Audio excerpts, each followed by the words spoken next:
हराम की तनख्वाह पे ऐसे ही बंदा चीखता है। तो लीगल पोजीशन है, कम से कम उस पे तो क्लैरिटी, उस पे तो सियासत ना करें खुदा के लिए। हौसला रखें, पराई सीटों के ऊपर आइए, हराम की तनख्वाह पे आइए, हौसला रखें, इनसे कहें हौसला करें सर। स्पीकर साहब, असल में बात यह है कि पाकिस्तान तहरीक इंसाफ के पास इस फोरम पे बड़ी कम खवातीन बची हैं, अदरवाइज तो अल्हम्दुलिल्लाह आप लोगों ने सबसे प्रेस कॉन्फ्रेंस करवा के पार्टी छुड़वा दी है जुल्म और जबर के जरिए।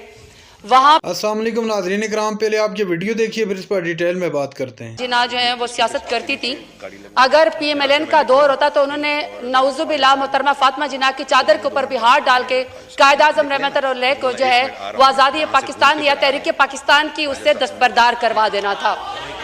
अब जी जी अब बात ये order in the house sir इनसे कहें हौसला रखें, पराई सीटों के ऊपर आइए, हराम की तनख्वाह पे आइए, हौसला रखें, इनसे कहें हौसला करें सर इनसे। दूसरा, अच्छा सर पॉइंट ऑफ ऑर्डर है मेरा कि सर आपकी 21 अप्रैल 2024 की आपकी कायमा कमेटी की रिपोर्ट है।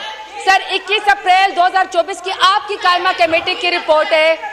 सर इनसे कहे कि हौसला रखे, हराम की तनख्वाह पे ऐसे ही बंदा चीखता है।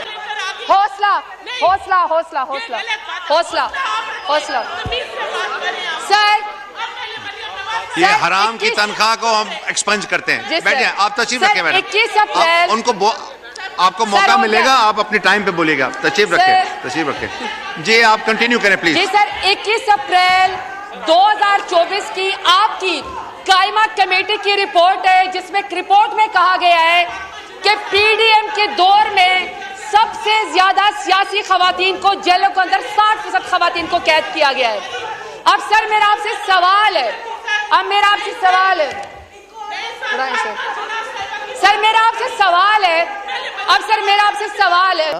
अच्छी बात है, लेकिन अगर हम हिस्ट्री में जाए तो हमने इंडस वाटर ट्रीटी किया 1960 में, जो आज भी राइज है, और उसके तहत हमारे डिस्प्यूट्स अंडर एजुडिकेशन है। वर्ल्ड बैंक इसमें तीसरा फरीक है, भारत और पाकिस्तान है। जो मशरकी दरिया थे 3, जिनमें रावी, ब्यास और सतलज है, उन तीनों दरियाओं के पानी के इस्तेमाल का जो हक है वो भारत को दिया गया। हावेवर इसमें पहले 10 साल के लिए एक ट्रांजिशनल पीरियड रखा गया जिसमें कुछ पार्शियल राइट्स थे, उसमें 3 साल की फर्दर एक्सटेंशन की गई। लेकिन 1973 के बाद इन 3 दरियाओं के ऊपर जो एक्सक्लूसिव हक है वो भारत का है। चनाब, झेलम और सिंध के ऊपर जो राइट है वो राइट है पाकिस्तान का, और जब वायलेशन होती है किसी किस्म की तो उस सूरत में हम वर्ल्ड बैंक से रजू कर सकते हैं। वहाँ पे 2 फोरम्स हैं, एक टेक्निकल फोरम है उनका जिसे टेक्निकल एक्सपर्ट का रिफरल कहते हैं, और दूसरा कोर्ट ऑफ आर्बिट्रेशन है। आपको याद होगा बगलिहार डैम के लिए जो मामला था वो गया था टेक्निकल एक्सपर्ट्स के पास, उसमें डिसीजन आया, और अभी किशन गंगा में पाकिस्तान गवर्नमेंट को कामयाबी हुई है। दोनों फोरम्स जो हैं वो ओपन कर दिए हैं, वर्ल्ड बैंक ने लीव ग्रांट कर दी है, टेक्निकल एक्सपर्ट्स की भी और कोर्ट ऑफ आर्बिट्रेशन की भी। तो मैं इस हवाले से ये इस वजाहत के साथ इस ऐवान को बताना चाहता हूँ कि दरिया रावी के ऊपर जो वाटर यूजेज का इस कन्वेंशनल राइट है वो भारत का है।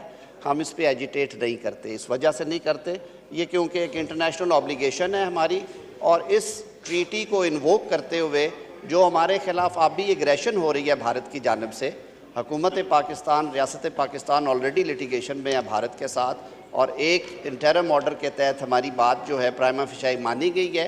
भारत ने उस पर एतराज़ किया था कि ये मैटर यहाँ पे एजिटेट नहीं हो सकता।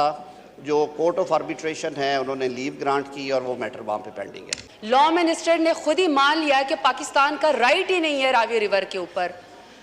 इंडस वाटर ट्रीटी के अंदर ये नहीं कहा गया कि इंडिया आप 40 साल से सोते रहे और इंडिया आपके बैराजों के ऊपर बंद बांधता रहे।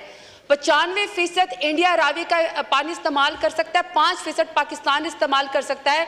पर इंडस वाटर ट्रीटी में ये मुझे लॉ मिनिस्टर दिखाया कि कहां पर लिखा हुआ है कि आप पूरे दरिया का रुख ही मोड़ दें। इंडिया ने आपके दरिया का रुख मोड़ दिया है, 207 मेगावाट की करीब वो बिजली बना रहा है। 38,000 हेक्टेयर उनकी जो है वो ज़मीन सैराब हो गई है। अगर ये कह रहे हैं कि हम लिटिगेशन में उनके साथ ऑलरेडी जा रहे हैं, इंडिया यहाँ पे स्पीकर साहब रुकेगा नहीं। और मैं इसकी आपकी वजह बता रही हूँ, जब बीजेपी की हुकूमत आई पिछली दफ़ा, उन्होंने आर्टिकल 370 को रिवोक किया, उन्होंने कश्मीर के जितने भी राइट्स थे उनको वायलेट किया।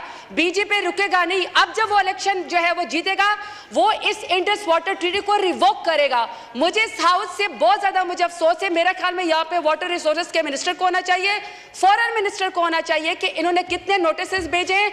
ये तो आप ईस्टर्न रिवर की बात करें ना, कल को इंडिया इसी के ऊपर वेस्टर्न रिवर के ऊपर आके आपके कब्जा करेगा, फिर आप कहां पे जाएगा और पाकिस्तान सूख जाएगा। आपका किसान खुदकुशी करेगा, उनका किसान जो है वो खुद खुशहाल हो जाएगा।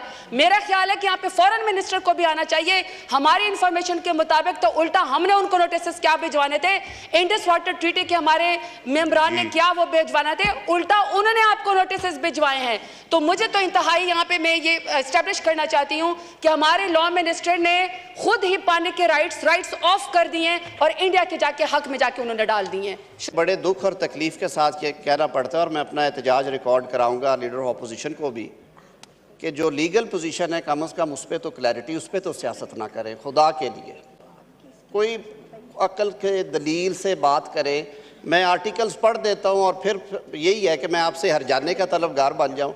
Article A1, A2, article A3, मैं ये मैटर्स पिछले 4 साल डील भी करता रहा हूँ। और जो आपने फरमाया है कि हुकूमत ने उन्हें दे दिए हैं राइट्स, हुकूमत का ये इख्तियार ही नहीं है। हुकूमत क्यों ये राइट्स देगी? आपने 1960 में, क्योंकि ये वो रिवर्स हैं, दरिया हैं जिनके ऊपर जंगें होती रही हैं। नाज़रीन इकराम, आपने वीडियो देखी। ज़रदाज गुल जब स्पीच करने आई तो पाकिस्तान पीपल्स पार्टी की ख़वातीन के साथ उनकी जब बातचीत हुई और बातचीत बहुत ज़्यादा बढ़ गई, शदीद किस्म की तल्ख़ कलामी शुरू होगी, जिस पर ज़रदाज गुल साहिबा ने कहा कि आप तो हराम की तनख्वाह लेकर आई हैं, हम लोग हराम की तनख्वाह लेकर नहीं आए। जिस पर जवाब दिया गया ज़रदाज गुल साहिबा को कि आप खाती होंगी हराम की तनख्वाह, हम नहीं खाते हराम की तनख्वाह। नाज़रीन इकराम, मुझसे पहले आज़म नज़ीर तारड़ और ज़रदाज गुल साहिबा के दरमियान शदीद किस्म की बहस हुई, और बहस का महवर जो था वो ये था कि जो दरियाए रावी है, सतलुज है, इस तरह के एक और दरिया है, इन दरियाओं पर हक किसका है? जनाब आज़म नज़ीर तारड़ साहब के मुताबिक उन दरियाओं पर हक भारत का है, जिस पर ज़रदाज गुल साहिबा ने कहा कि यहाँ पर तो ख़ुद आकर के रहे मिनिस्टर साहब खुद कह रहे हैं असम्बली फ्लोर पर कि उन पर भारत का हक है। फिर तो बात ही ख़त्म होगी जब ये खुद अपना हक मांगने के लिए तैयार नहीं है। हक जबकि हमारा है, आप हमें बताएं कि कहाँ पे लिखा है कि हक उनका है। अगर आप इस तरह की बातें करेंगे फिर तो लाजमी सी बात है भारत तो हमें नोटिस भेजेगा जिस तरह उन्होंने नोटिस हमें भेजे हैं। नाज़रीन इकराम, ये थी आज की हमारी वीडियो। चैनल पर जो नए चैनल को सब्सक्राइब करने के लिए वीडियो तक के लिए अल्लाह हाफिज़।